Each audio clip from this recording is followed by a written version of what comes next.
نہیں ہے. جو ہمارے یہاں سوسائٹی میں گندگی ہے وہ مولویوں کی وجہ سے نہیں. مولوی ہٹا دو گے نا تو ہم باہر سے گندے اندر سے بھی گندے ہو جائیں گے. اور انگریز اگر اپنی سوسائٹی میں مولوی کو لے آیا تو باہر سے تو اچھا ہے, اندر سے بھی اچھا ہو جائے گا. ابھی اندر سے اچھا نہیں ہے. اندر کی رپورٹیں انگریزوں کی بہت خراب ہوتی ہیں. آپ کہہ سکتے ہو صاحب کیا آپ نے انگریز کو اندر سے دیکھا ہے؟ میں نے انگریز کو اندر سے دیکھا نہیں ہے, باہر سے ہی سونگا ہے جس سے اندر کی رپورٹیں پتہ چل گئی تھی. باہر سے ہی اسمیل سے پتہ چلتا ہے کہ اندر کی رپورٹیں کلیئر نہیں ہیں. تو یہ جو تمہیں ٹی وی میں نظر آ رہے ہیں نا سفید سفید, یہ الگ چیز ہے. ٹی وی میں انگریز نظر آ رہے ہیں اور باقی جب عید پہ ان سے گلے ملو تو پتہ چلتا ہے کہ اندر. ہمارے کسی مولوی سے گلے ملو, خدا کی قسم خوشبو آتی ہے, خوشی ہوگی تمہیں. میں تو ملتا ہوں علماء سے, گلے ملتا ہوں, اتنا مزہ آتا ہے جو اپنے بزرگوں سے اکابر سے, دل چاہتا ہے چمٹے رہو ان سے. قیامت کے دن ایمان والوں کے قرآن کی کیفیت ہوگی. یہ تو پوری بیانات اس پہ ہو چکے ہیں, کیا کیفیت ہوگی. مفتی صاحب میں 3 سال سے بے روزگار ہوں, مجھے کب جاب نہیں مل رہی اور والدہ کی طبیعت بھی کافی دن سے خراب ہے. ان پر جادو ٹونا وغیرہ کے اثرات ہیں. بکواس ہے, کوئی والدہ پہ جادو ٹونا نہیں ہے, الو بنایا کسی نے. دیکھو جادو ٹونے کا اثر ان لوگوں پر ہوتا ہے جن کی قوت ارادی کمزور ہوتی ہے. جو یہ سمجھتے ہیں کہ اثر ہوتا ہے تو ان پہ ہو جاتا ہے. جو یہ سمجھتے ہیں کچھ بھی نہیں ہوتا ان پہ کسی کا باپ بھی کچھ نہیں کر سکتا. یہاں وہ مشہور اشکال ہے کہ پھر نبی پر جادو کا اثر کیوں ہو گیا. وہ میں 20 دفعہ بتا چکا ہوں کہ یہودی آپ کو جادوگر کہتے تھے تو اللہ نے تھوڑا سا اثر ہونے دیا تاکہ یہودیوں کا یقین ہو جائے کہ یہ جادوگر نہیں ہے اور بشریت میں کامل ہیں, ورنہ ایسے نہیں ہے. انہی بے وقوفوں پہ اثر ہوتا ہے عام طور پہ جو اثر قبول کرتے ہیں. پیغمبر پہ کیوں ہوا وہ میں نے بتا دیا, حالانکہ پیغمبروں پہ جادو کا اثر نہیں ہوتا, لیکن اللہ نے پیغمبر پہ ہونے دیا محمد صلی اللہ علیہ وسلم پر, تاکہ حالانکہ آپ تو دنیا کے ذہین ترین انسان تھے اور قوت ارادی انتہائی مضبوط. آپ نے کہا میرے ایک ہاتھ پہ چاند اور ایک ہاتھ پہ سورج رکھ دو, میں اپنی دعوت سے پیچھے ہٹنے والا نہیں ہوں. اتنی قوت ارادی کسی کی ہوتی ہے؟ لیکن پھر بھی اللہ نے اثر ہونے دیا تاکہ یہ بھی الزام بری ہو جائے بھائی کہ تم کہتے ہو نا جادوگر ہیں, تو نارملی نہیں ہوتا. میں جادوگروں کو چیلنج کرتا ہوں, یار کچھ ہمارا بھی کچھ بگاڑ کے دکھاؤ. ان کے پاس کچھ, اگر دیکھو ان کے پاس جنات اور یہ سب چیزوں کی طاقت ہوتی تو یہ تمہارے محتاج کیوں ہوتے, یہ دکانیں کھول کے کیوں بیٹھتے. یہ ان کا تو یہ سارا کام بے روزگاروں کا ہے. کبھی کسی ڈاکٹر کو دیکھا روحانی علاج کر رہا ہو؟ کبھی کسی مفتی کو دیکھا؟ آپ کہہ سکتے ہیں مفتی فلاں روحانی عامل ہے, وہ مفتی نہیں ہے, وہ روحانی عامل ہے, اس نے مفتی لگا دیا اپنے نام کے ساتھ, ورنہ سچی مچی کا کوئی مفتی روحانی عامل نہیں ہوتا کیونکہ اس کے پاس ایجوکیشن ہے نا. کبھی کسی کاروباری آدمی کو دیکھا روحانی عامل؟ یہ سارے ان لوگوں کے کام ہیں جن کو کچھ بھی نہیں آتا, سوسائٹی کے گرے ہوئے لوگ تھے, کوئی ان کا سورس آف انکم نہیں, کچھ بھی نہیں. تو بے روزگاری دور کرنے کا بہترین طریقہ ہے دم درود جھاڑ پھونک شروع کر کے چن چڑیل بھوت بھگانا شروع کر دو, تو اس سے نوٹ آنا شروع ہو جاتے ہیں. بے روزگاری کا بہترین حل یہ. تو اس لیے آپ کی والدہ پہ کوئی جادو وادو نہیں ہے, دماغ سے نکال دیں. جس گھر میں ہم لوگ گئے وہ گھر بہت بھاری ہے, اوئے ہوئے ہوئے, آپ نے ترازو میں تولا ہوگا اس گھر کو. ہم پہ قرضہ بہت زیادہ ہے, اور جس کے دماغ میں ایک دفعہ یہ آ گئے کہ مجھے جاب اس لیے نہیں مل رہی کہ مجھ پہ جادو ہے, مجھ پہ, اب وہ گئی زندگی برباد. اب نہ وہ کبھی ٹھیک ہوگا, نہ کبھی اس کا روزگار ملے گا, کیونکہ نا امید ہو گیا. اور ساری صلاحیتیں جادو کے علاج میں, جو جاب تلاش کرنے میں ٹائم لگانا تھا وہ چڑیل بھگانے میں لگائے گا, تو گیا کام سے. سمجھتے ہو؟ ایسے مذہبی رہنماؤں کو پکڑنے کی ضرورت ہے. یہ لوگ بدنام کر رہے ہیں اسلام اور دین کو. ہم پر گردہ بہت زیادہ ہیں, چھوٹی بہن کی آنکھوں کا مسئلہ ہے, ان کی اللہ وہ بیچاری کی آنکھ ضائع ہوئی, اللہ تعالیٰ شفا دے بھائی. دوسری کو خطرہ ہے, گھر میں بہت زیادہ پریشانی ہے, کوئی وظیفہ بتا دیں. رات کو تہجد میں اٹھ کے 2 رکعت پڑھ کے اللہ سے دعائیں مانگیں, اور دن میں محنت کریں, پیسہ کمانے کی کوشش کریں, اسٹرگل کریں. وظیفوں میں ٹائم لگانے کے بجائے وظیفہ تو دعا مانگے, میں اس کو وہ تو مانگنی ہے دعا, تو مسلمان کا تو ایمان اللہ پہ ہے, کثرت سے دعائیں مانگے اور دبا کے محنت کرو. اور جو کہے نا جن ہے بھوت ہے چڑیل ہے, میری طرف سے ایک لگا دو اس کو اپنی ذمہ داری پہ. یہ ہو گئے مفتی طارق مسعود صاحب, ہم بڑی دور سے آپ سے ملنے آئے بھائی. مجھے میرا سفر ہے ابھی, مجھے فوراً نکلنا ہے. کون ملنے آیا ہے, کہاں ہے؟ السلام علیکم, سب سیٹ ہے, ملاقات ہو گئی, ٹھیک ہے, اپنا خیال رکھیے گا.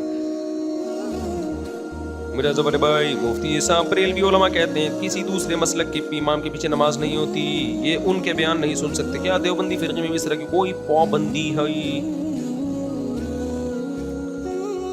دیکھو اس میں تین قسم کے اسکالرز ہیں. کچھ اسکالرز کہتے ہیں سب کو سنو.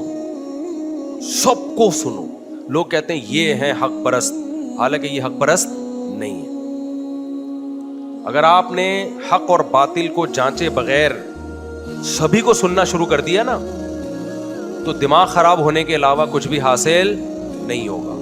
کچھ بیسک چیزیں ایسی ہیں جن پہ آپ کمپرومائز نہیں کر سکتے. مثال کے طور پر جو قرآن کے خلاف آپ کو لے کے جا رہا ہے، کچھ اسکالرز ایسے ہیں قرآن میں ہی شک پیدا کر دیتے ہیں. کچھ اسکالرز ایسے ہیں حدیثوں میں شک پیدا کر دیتے ہیں. کچھ اسکالرز ایسے ہیں جن کو سن کے صحابہ کی نفرت دل میں پیدا ہو رہی ہے، ان کو کبھی بھی نہیں سننا آپ نے. کچھ اسکالرز ایسے ہیں جن کو سن کے لگتا ہے یہی دنیا میں ٹھیک ہے، باقی ساری کیا ہیں، باقی سارے غلط ہیں. تو یہ نہیں ہو سکتا کہ پوری امت غلط ہو جائے اور 4 آدمی ٹھیک ہو جائیں. ایسے اسکالرز کو نہیں سننا ہے. اتنے براڈ مائنڈیڈ نہیں بنو.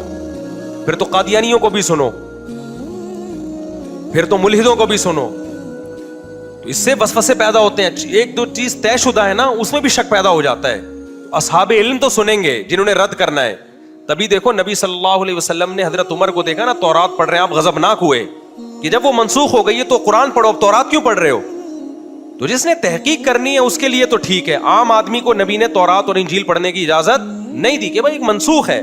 تو ہمارا یہ عقیدہ ہے کہ صحابہ برحق ہیں، ائمہ مجتہدین برحق ہیں، امت گمراہی پہ جمع نہیں ہو سکتی. تو جو اسکالر کی دعوت سے یہ لگ رہا ہے کہ پوری امت غلط اور یہ ٹھیک ہے، صحابہ غلط اور یہ ٹھیک ہے، اس کو کبھی بھی نہیں سننا آپ نے. کیونکہ وسوسے پیدا ہوں گے. آپ اس کی بات پہ یقین کرو نہ کرو، لیکن آپ کے اطمینان اور جو عبادت ہو رہی ہے نا اطمینان سے، اس میں خلل پیدا ہونا شروع ہو جائے گا. دوسری بات یہ، بعض کہتے ہیں صرف مجھے سنو، یہ دوسری انتہا ہے. بھائی اہل حق کا ایک معیار ہے، ما انا علیہ واصحابی، جو صحابہ اور پیغمبر سے نہ ہٹا رہا ہو اور امت سے نہ ہٹا رہا ہو. تو ایسے پھر جو علماء سب کو سنو. پھر دو انتہائیں سمجھ میں آ گئی. ایک یہ کہ سب کو سنو، یہ بھی غلط ہے. ایک یہ کہ صرف مجھی کو سنو، یہ بھی کیا ہے، غلط ہے. تو جو بھی اہل حق ہیں، اور اہل حق کا معیار حدیث سے کے مطابق کیا ہے، ما انا علیہ و اصحابی، جو صحابہ کو فالو کرتا ہو. تو جو اس معیار پہ پورا اترتے ہیں نا اسکالرز، ان میں سے سب کو سنو. آپ سمجھتے ہو کہ نہیں سمجھتے؟ اچھا بھائی، ابے کیوں پھر فرقوں کا نام لے کے؟ بس میں نے اصول بیان کر دیا. اب اس اصول پہ آپ دیکھ لو کس کو سننا ہے کس کو نہیں سننا. دیدہ میری نانی کلثوم بی بی اور میرے خالو اعظم علی کی طبیعت کافی خراب ہے، ان کی صحت یابی کے لیے دعا کریں. دل سے دعا ہے جی اللہ تعالیٰ دونوں کو صحت کاملہ عاجلہ عطا فرمائے. خواتین بازار جاتی ہے یا ڈاکٹر کے پاس چلی جاتی ہیں تو 2-3 نمازیں چلی جاتی ہیں. خواتین قضا نمازوں کے بارے میں بہت کمزور ہیں. بالکل صحیح کہا. خواتین ڈاکٹر کے پاس جا کے نمازیں ضائع کر دیتی ہیں. خواتین شاپنگ میں جا کے، وہ خواتین جو میرا بیان نہیں سن رہی ان کی بات کر رہا ہوں. یہ بہت بڑا جرم ہے بھائی. اسلام میں توحید کے بعد نماز سے بڑا کوئی حکم نہیں ہے. کسی قیمت پہ نماز چھوڑنے کی اجازت نہیں، چاہے شاپنگ پہ جائیں چاہے پارک میں جائیں. اب پارکوں میں ہوتا کیا ہے، خواتین کہتی ہیں ہمیں مسجد میں تو گھسنے نہیں دیا جاتا، تو پارک میں جگہ نہیں ہوتی تو نماز قضا کر لیتی ہیں. بھائی آپ مسجد میں کیوں گھسنے نہیں دیا جا رہا آپ کو؟ آپ جائیں امام صاحب سے بولیں کہ امام صاحب پھر اپنا گھر کا کمرہ دے دو، میں وہاں نماز پڑھ لوں. تو میں نے تو نہیں دیکھا کہ ائمہ کرام کی میجورٹی ایسا کرتی ہو، لیکن بعض مسجدوں میں نہیں گھسنے دیتے. یہ بالکل غلط کرتے ہیں. جو عورت نماز پڑھنے کے لیے مسجد میں آ رہی ہے اس کو روکنے کا کسی کو بھی حق نہیں ہے. تو وہ وضو کرے، اپنا نماز پڑھ لے وہ. اور اگر پارک ہی میں کوئی جگہ ہے تو وہاں پڑھ لیں. لیکن یہ کوئی عذر نہیں ہے کہ جی جگہ نہیں ہے. مٹی بھی پاک ہوتی ہے، آپ مٹی پہ کھڑے ہو کے نماز پڑھ لیں. سمجھ میں آ رہی ہے بات کہ نہیں آ رہی؟ پانی نہیں ہے، آپ پانی جو پینے کا پانی ہے نا اس سے وضو کر لیں آپ. خواتین کہتی ہیں پردے کی کوئی جگہ نہیں ہے. تو اسلام میں نماز کا حکم پردے سے زیادہ اہمیت کا حامل ہے. وضو کے لیے چہرہ کھولنا پڑے گا تو کھولے گی عورت اپنا چہرہ. کوشش کریں حتی الامکان مردوں سے دور جائیں، لیکن کوئی بھی جگہ نہیں ہے تو چہرہ کھولنا پڑے گا. سمجھ میں آ رہی ہے بات؟ یہ ایسی نوعیت آتی نہیں ہے، لیکن اگر آ جائے تو میں نماز کی اہمیت بتانے کے لیے بتا رہا ہوں کہ اگر ایسی نوعیت آئے نا تو بھی عورت کو نماز پڑھنی ہے. نماز نہیں چھوڑ سکتی کسی قیمت پہ. نہ مرد چھوڑ سکتا ہے اور نہ عورت چھوڑ سکتی. اور نمازی کا پتہ ہی ایسے موقع پہ چلتا ہے، سفر میں نماز چھوڑ رہا ہے کہ پڑھ رہا ہے، جہازوں میں نماز چھوڑ رہا ہے کہ پڑھ رہا ہے، ٹرین میں نماز چھوڑتا ہے کہ پڑھتا ہے، اور شاپنگ کے لیے جاتے ہوئے نماز چھوڑتا ہے کہ پڑھتا ہے. وہاں تو پتہ چلتا ہے نمازی کا. لوگ سمجھتے ہیں نماز پڑھنا فارغ لوگوں کا کام ہے، جن کا کوئی کام دھندہ نہیں ہے تو چلو نماز پڑھ لو. نماز مصروف لوگوں کا کام ہے.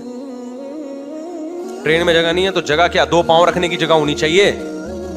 کہہ رہے ہیں ٹرین میں اگر جگہ نہ ہو تو نماز کہاں پڑھیں. نماز کے لیے اتنی جگہ چاہیے جتنی جگہ آدمی کو کھڑے ہونے کے لیے چاہیے. تو آپ خود کہاں سے ٹرین میں آ گئے جب جگہ نہیں تھی؟ تو آپ کھڑے ہوں, قبلے کی طرف رخ کر کے نیت باندھ لیں, رکوع میں تھوڑا سا جھک جائیں, سردے کی جگہ ہے تو ٹھیک ہے, نہیں تو تھوڑا سا زیادہ جھک جائیں. سمجھتے ہو؟ تو بس اس طرح سے ہو جاتی ہے. ہم نے تو ہمیشہ ٹرینوں میں نماز پڑھی, ہمیں تو کبھی نہیں لگا کہ یار ٹرین میں جگہ نہیں. آپ کہہ سکتے ہو صاحب آپ تو بزنس کلاس میں جا رہے ہو نا.